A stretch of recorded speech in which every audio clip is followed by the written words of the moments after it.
Welcome to Character in Action from the 7 Degrees of Change Foundation. I'm Matthew J. Norcross here in the studio with Robbie Dillmore. Hey, Robbie. I'm excited about this show, Matt. I'm really looking forward to getting to know Samuel. Yes. Yeah.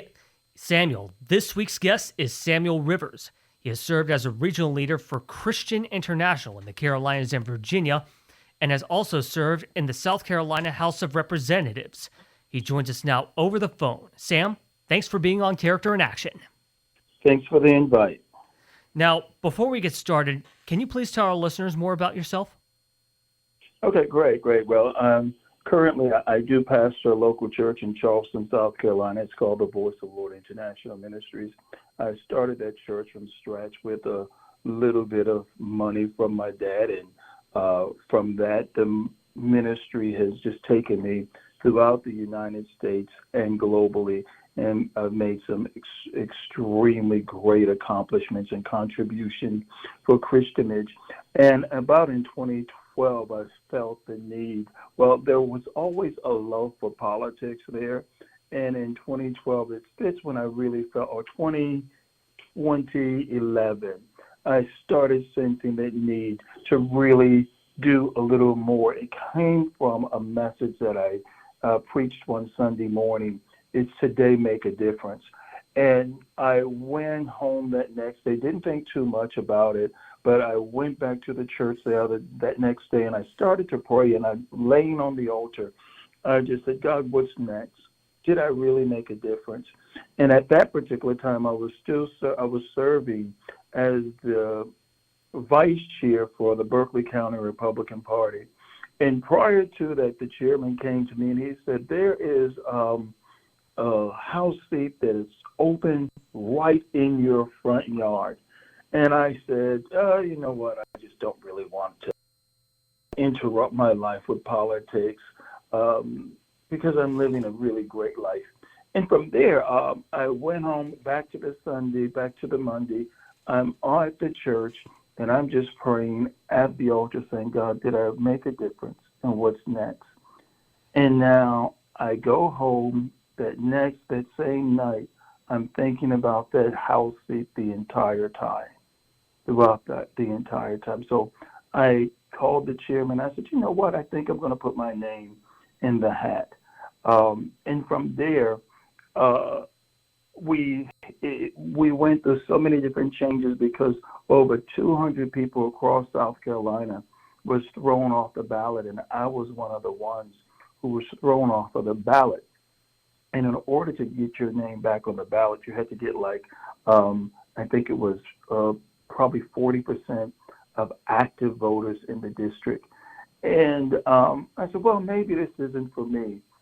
And then I was thrown out of the district, and then back in the district, and out of the district, and back in the district. And so I just said a prayer to the Lord, God, if this is for me, I will be in the district. Now, the phenomenal thing is they redrew the lines. The first road that was in District 15 was the street that I live on, and that's Faith Lane. And so we got on, we walked in 100-degree weather in July and August. I got back on the ballot. And from there, when I was in the General Assembly, I served on education and judiciary. And during the time I was there, I received the highest marks from the business community. And I was rated the #1 jobs legislator in the entire General Assembly. And so I was able to really make some really good strides and accomplishments.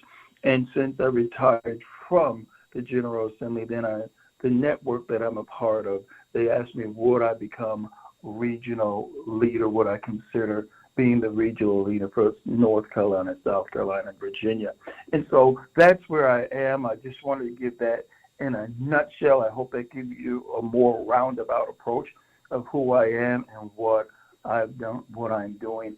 And I'm doing some things right now with Charter School USA, and I helped them in the beginning when I was in the General Assembly, bringing the first charter school into Berkeley County. So there's so many different things that I have done within my short span of time here.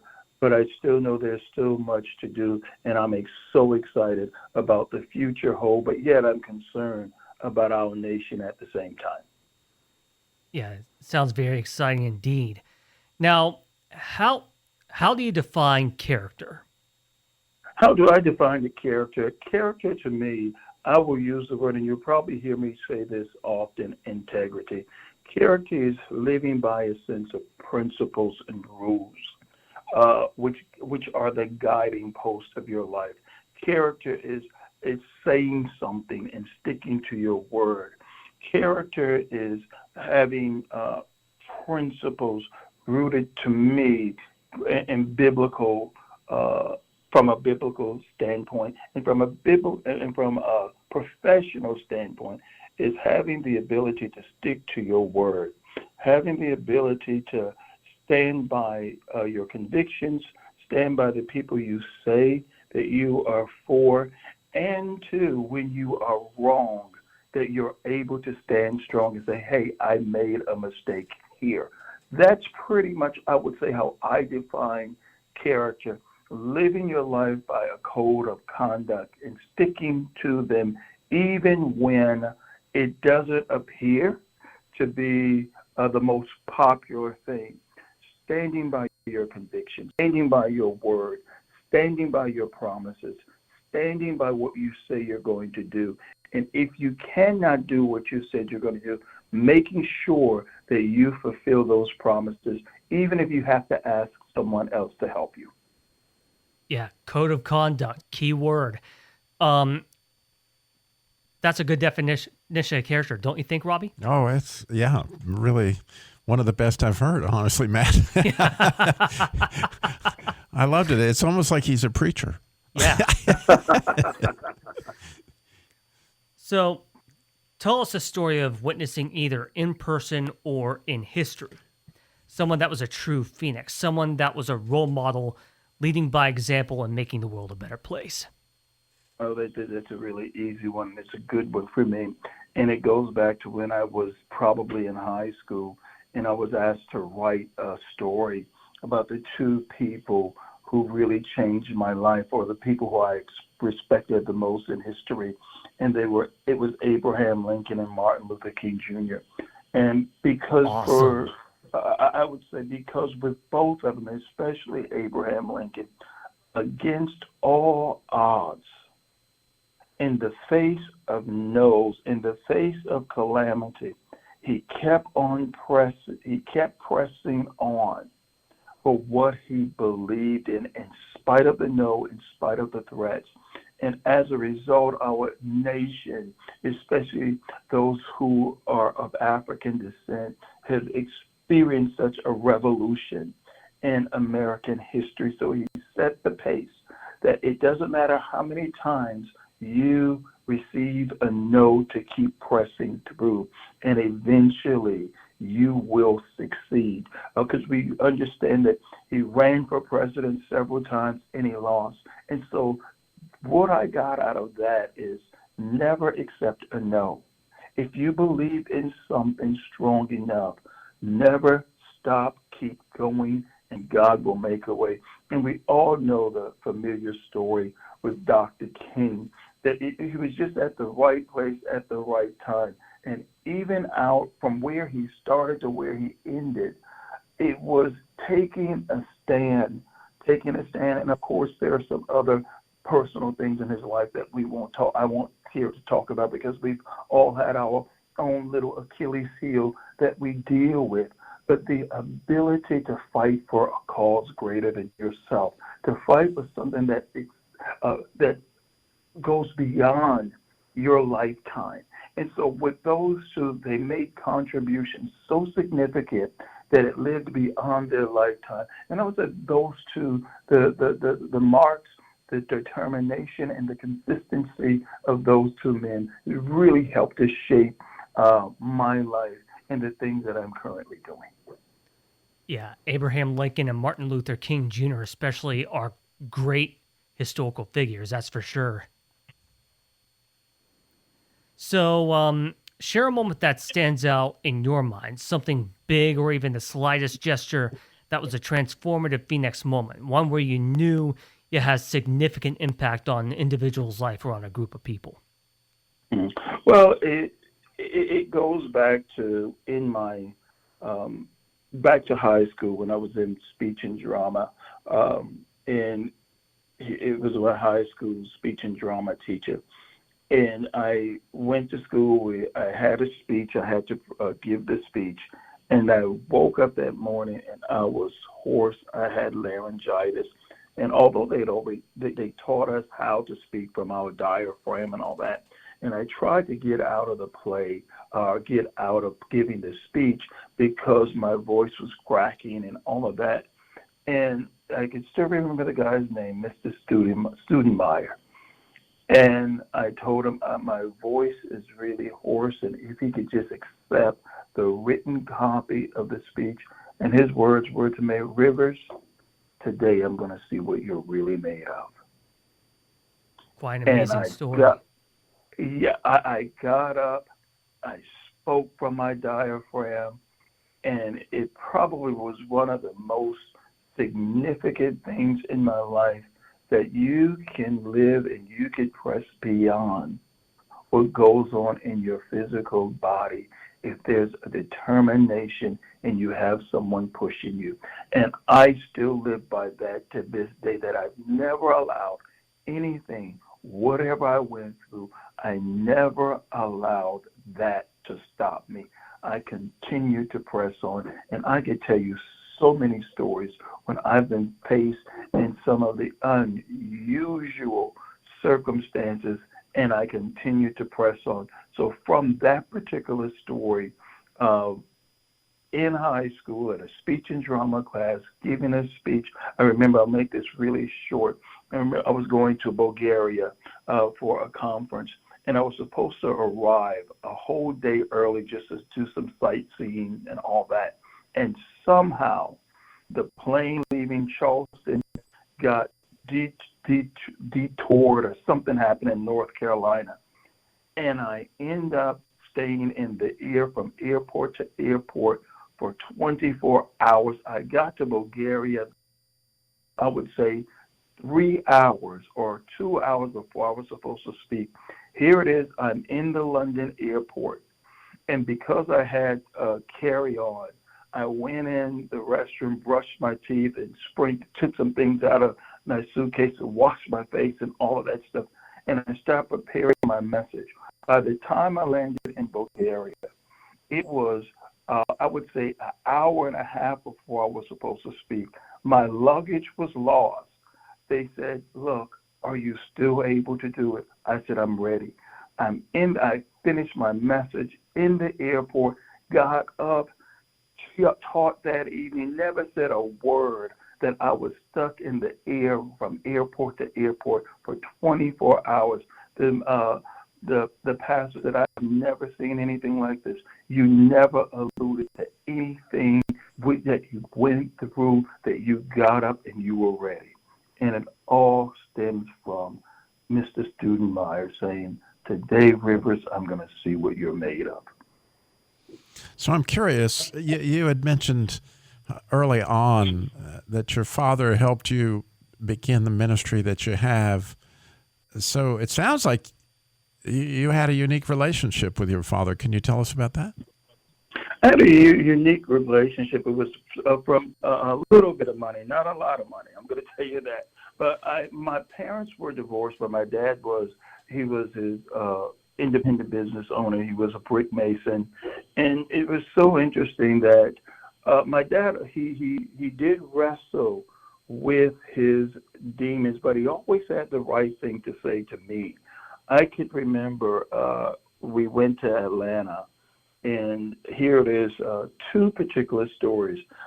He taught me that you can negotiate your own worth. One, we worked and we done a little maintenance or construction work and all that. And he pulls out, I think, $100. This is so this was like well over 40 years ago. I was a teenager, and he pulled out $150 for the week. And I looked, I said, Daddy, That's all. And he said, what, you think I should give you more? And I went and I told him all that I did. And although he gave me another extra $50, it showed me there that you can negotiate your worth and you don't have to accept what someone gives you. And here's another story. I can remember all the guys, they would saying, what's up, what's up, what's up, what's up? And I walked up to someone. I said, what's up? And my dad heard me. And he pulled me to the side. And he said, it's how are you? He said, because where you're going, you can't walk up to people and say, what's up? He saw something there that I didn't see. And my mom would always, people would, or my mom would say, or my dad said he told my mom when I was little that I was going to do some great things. And my mom said, yes, he would look at you in the crib and he would say, Mary, this boy's going to do some great things. And so I was always one of those negotiators or go-getter. I could remember even as a little boy, I always thought I was older than what I was and could do more than anyone expected I could do. And I was begging my dad that when I was learning how to ride bike, and I begged him to take the training wheels off because I said, I'm not a child, and I wanted to ride the bike like all the other big guys. And I begged him to take the training wheels off.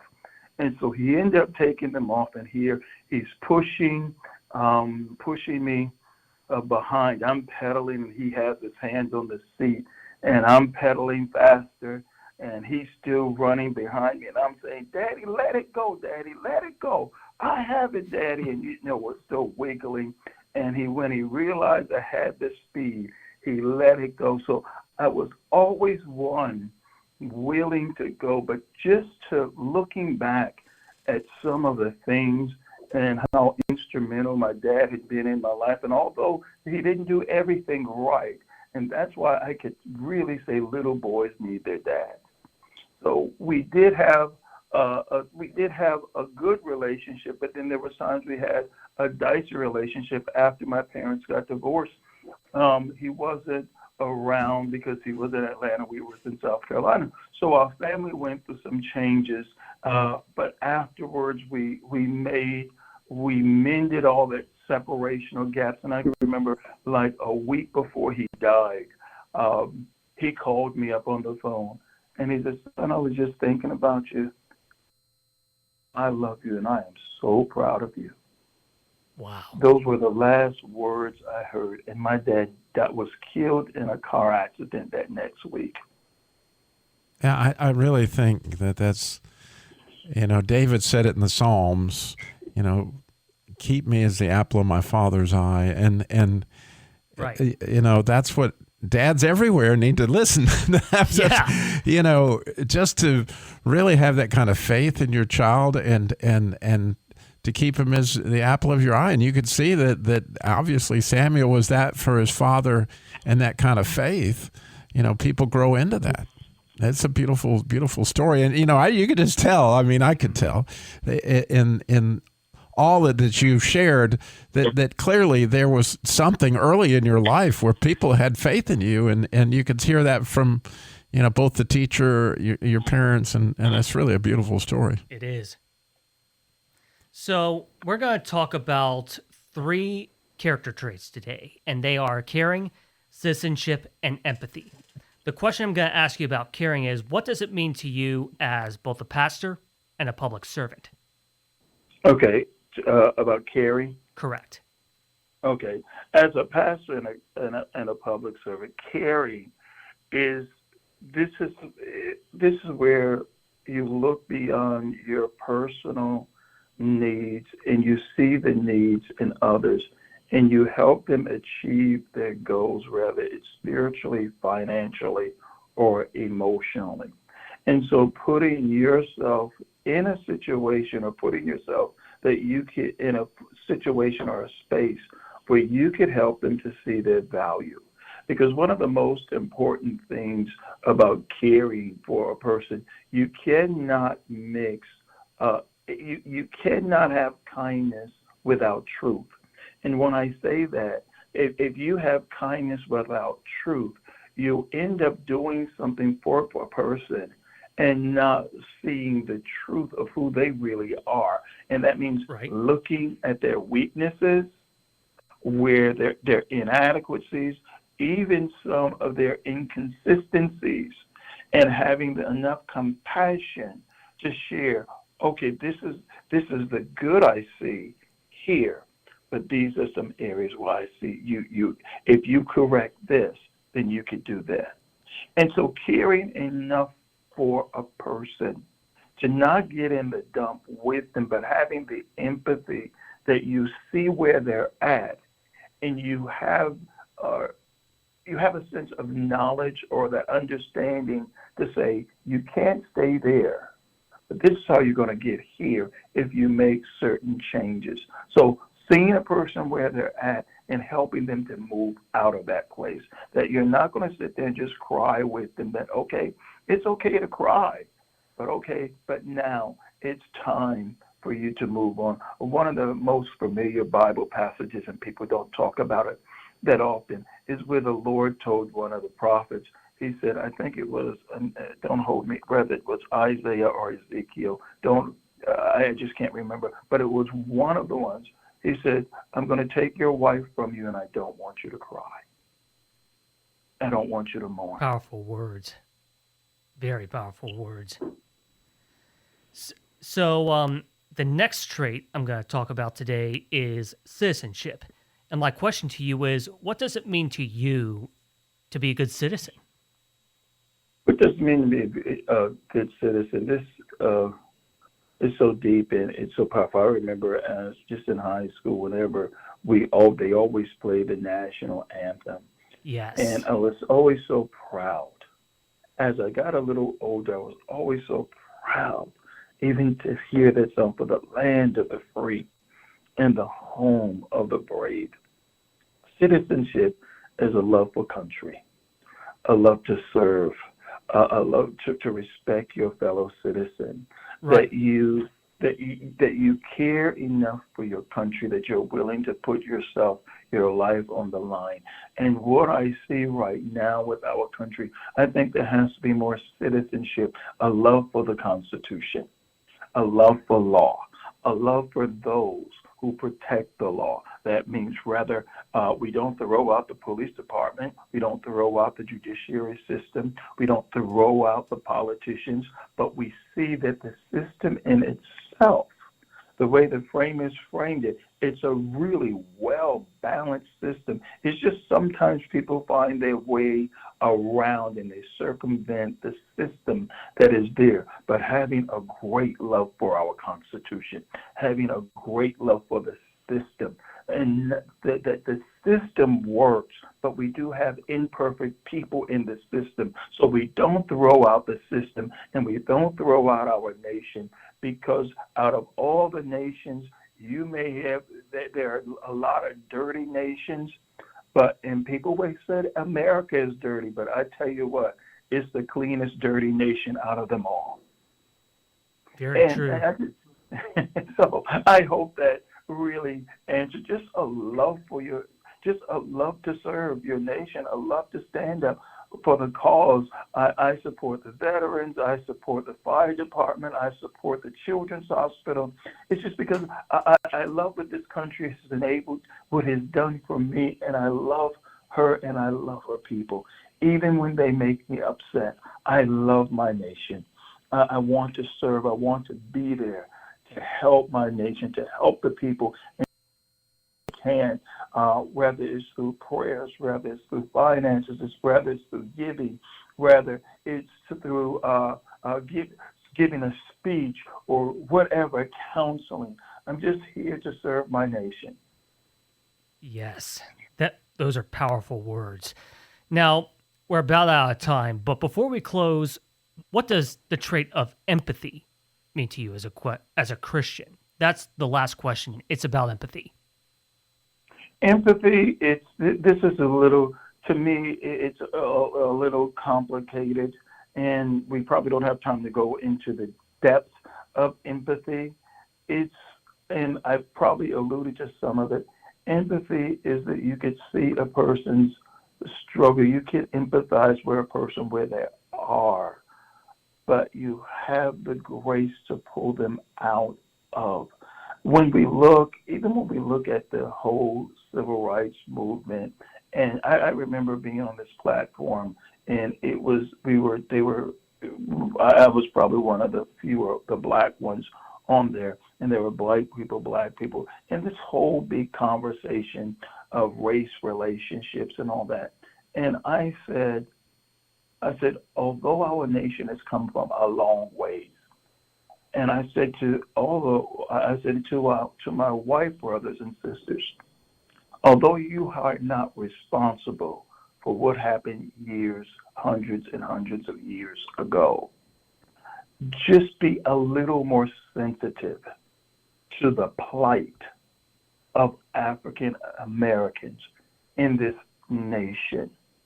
Because when we look at everything, for the most of it, African Americans just really came in to full rights in the 60s, and that really isn't long. And that our nation, for the average African American, we have been the nation of African descent, were for the most of it enslaved for 400 years. So we've been in this nation, our ancestors in this nation, enslaved without rights longer than we had rights. And so having that empathy, and I said, and to my black brothers and sisters, we have to let the ones who are living off the hook. They are not responsible for what happened hundreds and hundreds of years ago. So they won't understand it. They don't understand it. So we have to let them off the hook. And so that's what I would say is empathy in both directions, that we have to see it from both perspectives. We have to. I can't tell you really how to cook moose because I don't know how to cook moose. I may know how it tastes, but I don't know how. And so sometimes we see someone's struggles and we don't empathize with where they're at because we don't understand. It was a lesson where there was a colleague of mine, and when children are sexually abused and all that, and I was saying, as a child, if someone touched you, I said, I would have told my parents. I said, so I don't understand what's going on here. Why didn't you talk? And he says, you're saying that because it's never happened to you. And it is not the way you think it is. Why a person doesn't talk, it's because that person becomes their friend and they're afraid of exposing or hurting their friend. I can see that, and that's when the bell went off. Because I'm saying, okay, is all of these stories really true? Because I know as a child, I would have talked. And so I would say empathy is having the patience to listen, having an open heart to understand, knowing when to pull back, and when to be there just to help. Very powerful words. I tell you what, we are out of time, but it was an honor and a privilege to be speaking with you today. Samuel Rivers, thank you so much.